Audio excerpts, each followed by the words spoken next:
Hello. This is the WCW Saturday Night, April the 4th, 1992 review. Now, I know what you're saying is, where did I watch this? Well, Will Nitro tells you everything. Because Will Nitro, I've been waiting to do this review for a very, very, very long time. This is off the network. It's the first Saturday night on the network. So, the first match was for the WCW Light Heavyweight Championship. And it was Flying Brian, the Light Heavyweight Champion, defending against Brad Armstrong. It was a good match, yeah. It was probably the match of the night, actually. It was a good match. Lots of good manoeuvres. But Flying Brian got the victory and won by pinfall to retain the Light Heavyweight Championship. The next match was a tag team match between the quite bizarre Cactus Jack and Diamond Dallas Page, taking on the Fabulous Freebirds, which was Michael Hayes and Jimmy Garvin. And the end came when Michael Hayes did the DDT to DDP and got the 3. It's a 1, 2, 3. And next week, I'll tell you more about that in a minute. During the show, there were like interviews. They did a package thing with Sting and Vader. Vader going that he is the next in line to get a WCW World Heavyweight Championship match. And he's going to be taking on, well, Sting at some point. We don't know when, but at some point. And Vader was saying like he's got a PhD in pain. And then Sting cut a quite ordinary promo, if you ask me, where he just went, "Pain, I've been in WCW, this is the school." It didn't work for me. The next match was, actually was a squash match. I thought Saturday night didn't have squash matches, but I was wrong. This match was the WCW United States Heavyweight Champion Rick Rude against, well, they didn't name him. I tried to find out who this random wrestler was, but I don't know. So I'm going to go with what they call him in the show, which is the Guy. And the Guy had about as much offense as, yeah, he didn't have any. And Rick Rude, obviously with the net breaker, he's the 1, the 2, and the 3. And he didn't pin him either. He just gently lay on him at the top. It was very, very nice. But he still won. They were talking also about Rick Rude and Ricky the Dragon Steamboat and how personal their rivalry has got. They showed a clip from, I think it was a Worldwide, where Ricky accidentally hit Medusa, and he was like aghast. He was like, I can't believe I've done this. And then the Dangerous Alliance basically bum rushed him and beat the crap out of him. Rick Rude came in and smashed him on the what looked like on the back of the head.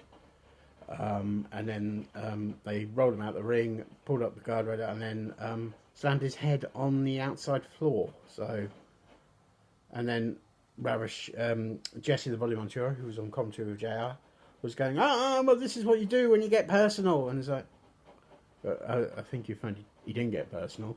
He didn't. But anyway, that's because you were a heel commentator, and actually you weren't that good, Jesse. Sorry to put it to you, but you weren't. So, yeah, that was that match. Earlier in the show, I forgot to mention that they interviewed Ron Simmons, who was talking about, they showed a package of what a nice bloke he was outside the ring, and what he did for kids, and kids to tell them to stay in school but not do drugs, which is ironic considering wrestlers and drugs. Anyway, yeah,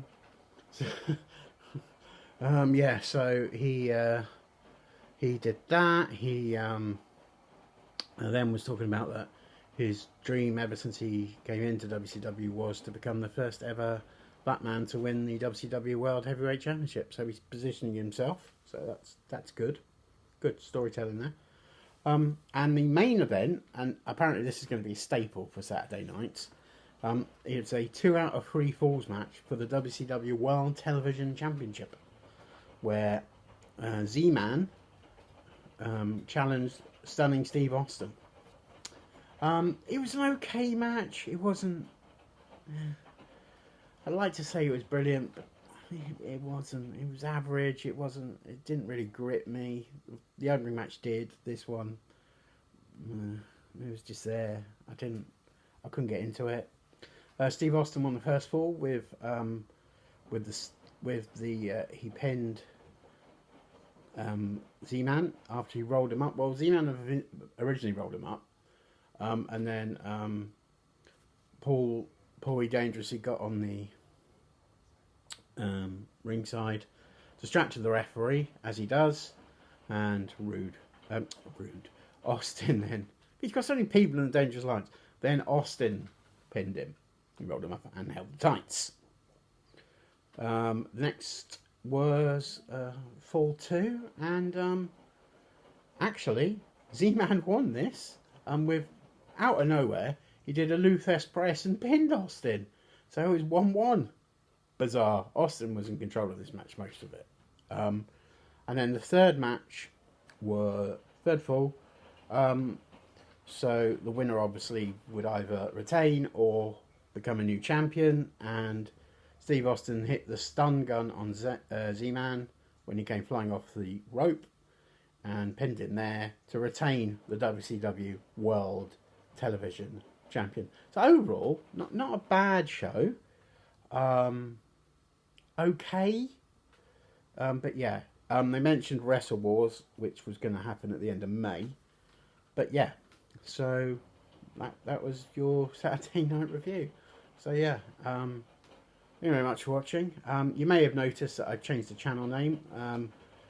WPW and WPWR are no more, because this channel should be in the name of the person that runs the channel, and that of course is Will Nitro. And Will Nitro is an alter ego of mine, and in time I may do things that you might not like, but that's because Will Nitro runs the world, and Will Nitro will always be your favourite. Thank you very much. As I said before, and I will say again, I'm Will Nitro. You're lucky. See you next time.